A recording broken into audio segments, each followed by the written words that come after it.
E o Palmeiras vence mais uma pelo Campeonato Brasileiro, soma 65 pontos e assume a liderança da tabela do Brasileirão. O flamenguista já estava comemorando a primeira colocação, mas calma, vocês estão muito precoces, flamenguistas. Calma, espera o Palmeiras jogar primeiro. É isso aí, Palestrino, vamos falar um pouco mais desse jogo eletrizante do Palmeiras. Eletrizante assim, né? É porque a gente tá empolgado, né? O Palmeiras fez uma partida segura ontem. Vamos comentar sobre esse jogo aí. Antes, não se esquece de se inscrever no canal, deixar o seu like, isso é muito importante aqui para o nosso trabalho também. E a funçãozinha do hypar, tá? Não esquece de apertar esse botãozinho aí se você assiste a gente pelo celular, porque dizem aí as más línguas que isso ajuda o canal a crescer. Então, faz esse favor pra gente aí, eu agradeço você de coração. E é isso aí, Palestrino. O Palmeiras enfrentou o Juventude neste último domingo, dia 2, no jogo válido aí pela 31ª rodada do Campeonato Brasileiro, com gols aí do Bruno Rodrigues, que baita, hein? Olha, parabéns, hein, ô Bruno Rodrigues. Eu admiro demais a sua garra, a sua força, a recuperação que você tem dessa lesão terrível que você teve. Parabéns, gol muito importante pelo Palmeiras. E também um golaço do Felipe Anderson, o maior campeão do Brasil. Assim, com esses dois gols, venceu e segue na liderança do Campeonato Brasileiro. E não foi surpresa para muitas pessoas que o Abel entrou com um time 80% diferente do que nós estamos acostumados, né? A dupla Flaco Lopes e Vitor Roque ficaram no banco de reservas e o ataque do Palmeiras ficou apenas lá na frente com Bruno Rodrigues. Tá um time muito alternativo aí, Aníbal Moreno e Emiliano Martínez fazendo a dupla de zaga ali, Rafael Veiga como meio-campista, né? Andrés Pereira no banco de reservas. Dos titulares, Felipe Anderson, Murilo e Carlos Miguel, né? O Kelvin também foram aí os únicos que estiveram presentes nesse jogo como titulares. O Palmeiras jogando muito bem pelo lado direito, pelo menos no primeiro tempo, aí com o Kelvin e com o Facundo Torres. Aliás, um detalhe aqui, tem muita gente criticando o Facundo Torres nesse jogo. Gente, eu sempre falei aqui pra vocês, nunca escondi, que eu acho o Facundo Torres aquele jogador caranguejo. Eu já falei pra vocês, é aquele jogador que olha pra frente e ele toca de lado ou toca pra trás. Por isso que hoje ele não é titular do Palmeiras mais. E é nisso que eu acredito que o Abel também tem acertado. Mas ontem até que o Facundo Torres, ele não fez um dos seus piores jogos não, cara. Ele sofreu muitas faltas, principalmente no primeiro tempo. Ele conseguiu segurar a bola, ele deu aquela cadenciada no jogo. O Juventude tentou fazer uma pressão para cima do Palmeiras no primeiro tempo, mas não conseguiu. E no mais, o Facundo Torres até que ele fez, né? Apesar de muitas bolas, esse jogador, em vez de tentar ir pro 1 a 1, ele toca de lado ou toca para trás. O Facundo Torres até que fez aí um jogo interessante ontem, sofrendo faltas importantes aí para o ataque do Palmeiras. E agora a gente precisa falar do monstro, né? Já logo de cara, né, mano? O melhor jogador da partida, eleito aí por vários portais, SofaScore, nosso palestra, Carlos Miguel. Monstro no gol. Pegou uma puxa contra o Flamengo aí uns dias atrás, estava sem ritmo, sem velocidade ali de reação, tomou aqueles gols, todo mundo começou a criticar, desconfiar. Aí depois foi para aquele jogo da LDU, tomar mais 3 gols, aí o Zenzo já começou a criticar o goleiro, falar que não presta, falar que é bagre, que o Palmeiras gastou o seu dinheiro à toa, mas agora ele me faz uma partida muito segura, né? Segunda partida do Carlos Miguel como titular do Palmeiras e ele não perde e também não toma gols. A nota dele no SofaScore foi 9.7, Palestrino. Isso é uma nota praticamente 10, né? Se arredondar, é 10. No nosso palestra deu 8,5 para a atuação do Carlos Miguel, então notas aí muito acima da média, né, de vários jogadores. Uma atuação brilhante dele, principalmente no segundo tempo.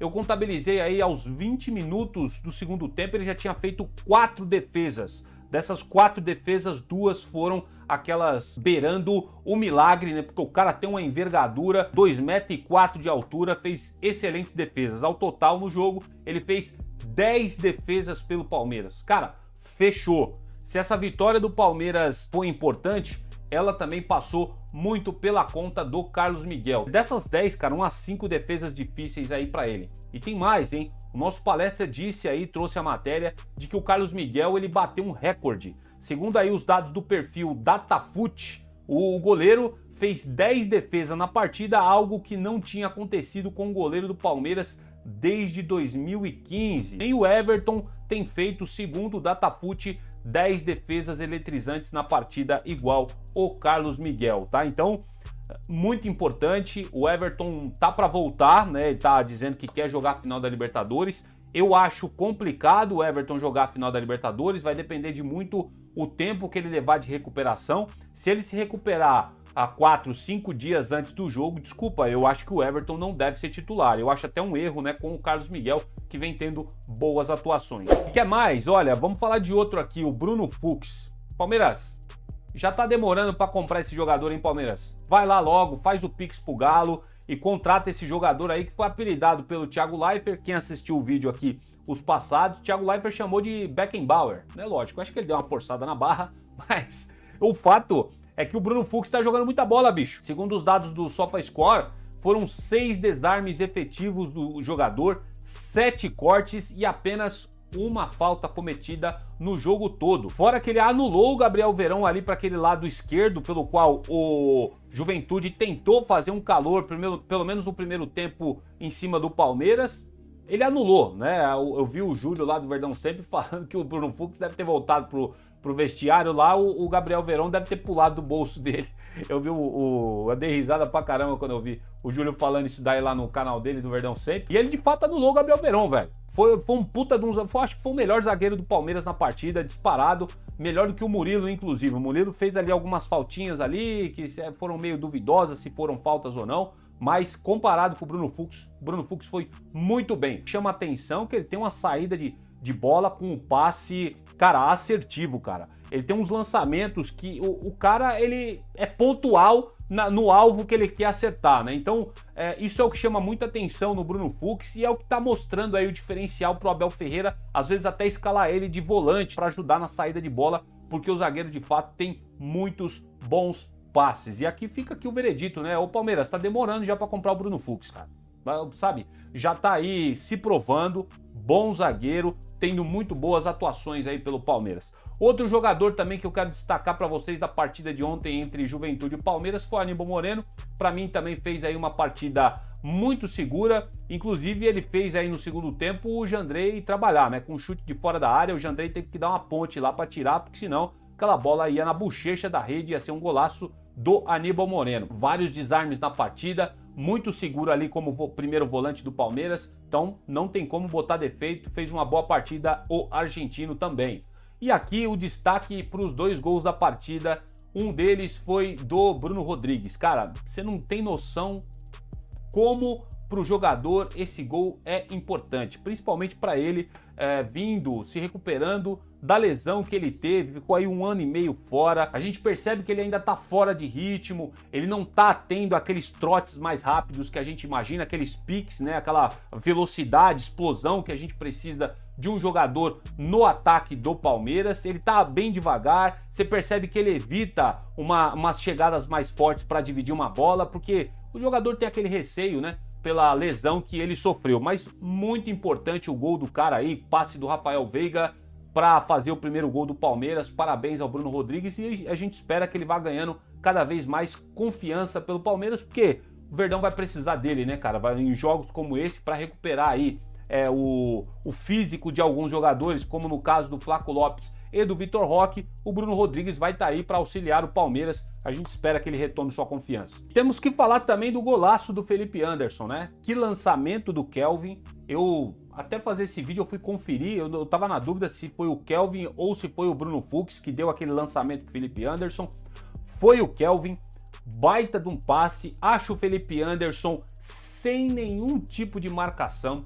Felipe Anderson com muita tranquilidade, ele vai trazendo a bola para o meio da área do Juventude e o Felipe Anderson me acerta um chute na gaveta. Para os caras que jogam FIFA aí no videogame, ele segurou o R2 e tome bolinha, né? Apertou o botão de bolinha, a bola foi lá na gaveta, cara. Não tem goleiro que defenda a bola que o Felipe Anderson chutou. Um golaço. E diferente de alguns comentaristas, eu vou ousar discordar de alguns aí, tá? Eu não achei que o Felipe Anderson fez uma partida ruim, não. O Fernando Praz estava comentando lá pelo Premier, de que o Felipe Anderson estava muito abaixo. Eu não achei, cara. Para mim, o Felipe Anderson teve uma boa atuação. Longe de ser o melhor jogador em campo do Palmeiras, mas eu acho que ele teve sim uma atitude muito importante dentro de campo, voltando para marcar, recebendo bolas. A gente percebe que ele tem o drible ali, que é fundamental também. O cara tem inteligência, já tem bagagem em futebol europeu, e aí quando tem um gol desse, ele não desperdiça. Foi de fato um golaço. E um detalhe, ele já tinha tentado esse gol, hein?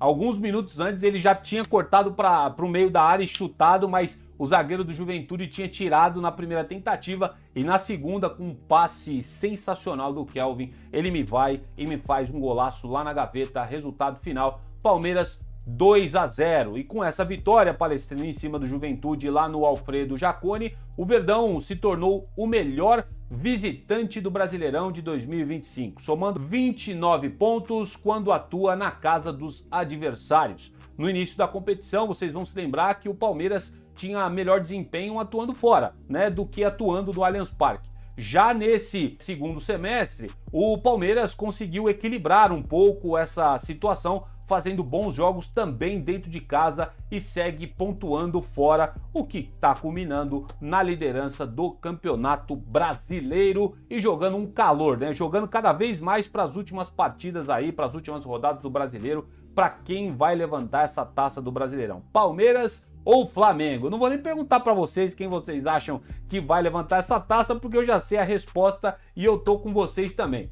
Lembrando que o Palmeiras vai voltar a campo na próxima quinta-feira, dia 6, já anota aí, em jogo contra o Santos pela 32ª rodada do Campeonato Brasileiro, às 21h30, horário de Brasília, lá no Allianz Parque. O Verdão aí lidera a competição, né, com 65 pontos, e o Flamengo segue na cola, o vice-líder, com 64 pontos. E a pergunta que fica, será que o Neymar vai jogar? Será que ele vai vir pro tapetinho? Será que ele vai ficar de frescurinha e falar que ele não joga no tapetinho? Né? Não sei, enfim, o cara só vive no departamento médico, né? É um ex-jogador, velho. Sinceramente, é um cara que só tá trazendo prejuízo. Ele só tá servindo como peça de marketing pro Santos, cara. Porque pra atuar, o Neymar, sinceramente, já deu o que tinha que dar. Tem uns papos que rolou na internet, né, aqui, desculpa me delongar, dizendo que o Neymar foi oferecido aí pro Napoli, para alguns times europeus, mas os caras fecharam a porta. Lógico, quem é que vai querer contratar um jogador que é ex-jogador, né, velho? Não tá jogando mais nada,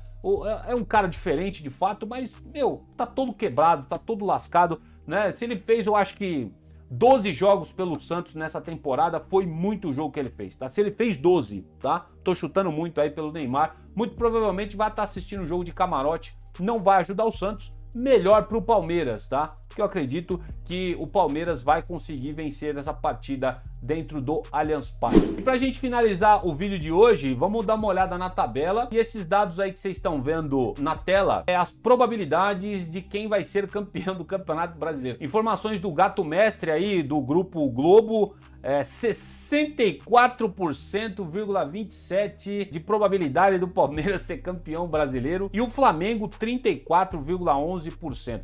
Eu sinceramente eu não sei como é que eles cruzam esses dados para chegar nesse tipo de porcentagem aqui. Eu sinceramente eu não levo isso aqui muito em consideração, mas eu faço questão de trazer para vocês só para dar aquela alfinetada nos flamenguistas, porque eles ficam putos quando a gente mostra isso. Já viu o paparazzo, já viu o Flazoeiro reclamando pra caramba aí. Esse negócio de probabilidade não quer dizer nada. Os caras tudo revoltado que o Palmeiras assumiu a liderança de novo. Mas tá aí, Palmeiras com 64%, o Flamengo com 34%, o Cruzeiro ainda detém 1,51% e até o Mirassol menos de 1%, né? 0,11% de chance de ser campeão. De fato, a briga tá aqui entre esses dois.